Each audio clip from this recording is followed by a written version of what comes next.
તેથી મારા બાપા આ ખેતરમાં ઢેભામાં વાચડા વહેતા કરતા હતા અને એ વાચડાને મોઢામાંથી લાળો પડતી ને હાંફતા હોય અને મારથી જોયું ન જવાતું ત્યારે હું પાપાને કહેતો કે આટલા બધા આપણા ઢેફામાં નથી કાંઈક કામ થતું. પછી મને રાસ પકડાવે, હાલ તું સામે લઈ જા, ત્યાંથી પાછા લાવે, ત્યાંથી પાછા લઈ જા, મને તોડાવી નાખતા હારો.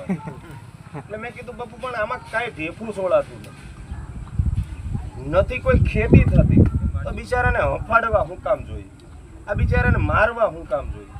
અને મારા બાપા જે વાતડાને મારતા એટલે મારી મને ભૂકા કાઢી નાખતા સીધો કરવાનું અને પછી તૈયાર કરીને પછી ધીહરામ નાખતા, પછી ધીહરામાંથી નાખ્યા પછી એને ખેતીના દાવડામાં ચડાવતા, પછી સીધા હાલતા ત્યારે ખબર પડી કે આ ટ્રેનિંગ લેતા.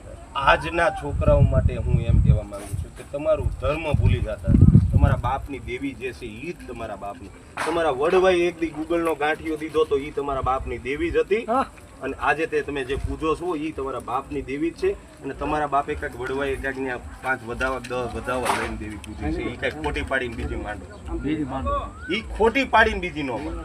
શું કામ? કારણ કે તમારા વડવાએ માંડી છે ને સાચી હતી ત્યારે માંડી છે, એને 10 જાતરું દીધી છે, એને ત્યાં એનું એટલું પુનાર હતી, એને જે ત્યાં હોમી દીધું છે એને ખોટું પાડીને બીજી માંડો. કારણ કે ઈ જ બીજી કરવા જાવ છો ત્યારે જ એકતા વિખાય છે. જેમ આ મુઠ્ઠીમાંથી 2 આંગળી જુદી પડી જાય પછી મુઠ્ઠી નથી રહેતી, એમ ભાઈઓમાંથી ખાલી નોખા પડી જાવ પછી એમાં એકતા રહેતી નથી. એમ આજ આપણા વડીલો એમ આપણને કહે છે કે આપણામાં એકતા નથી.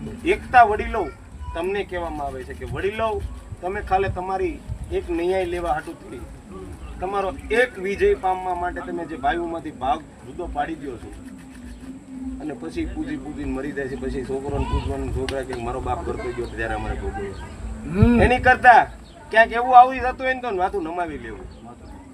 પણ ભાઈઓમાંથી જુદા પાડશો તો એમાંથી 2 વાછડા હાલ્યા જતા હોય, એમાંથી એક વાછડાને ધીંગરામાંથી કાઢી લો તો ખેતી પણ પૂરી ન થાય. તો એની જેમ જે આખા તમારા ભાઈઓની જે 5 ભાવથી જે દેવી થઈ હોય ને એમાંથી 2 ભાઈઓ નોખા પડી જાય તો અહીંયા રાપડો થઈ જાય.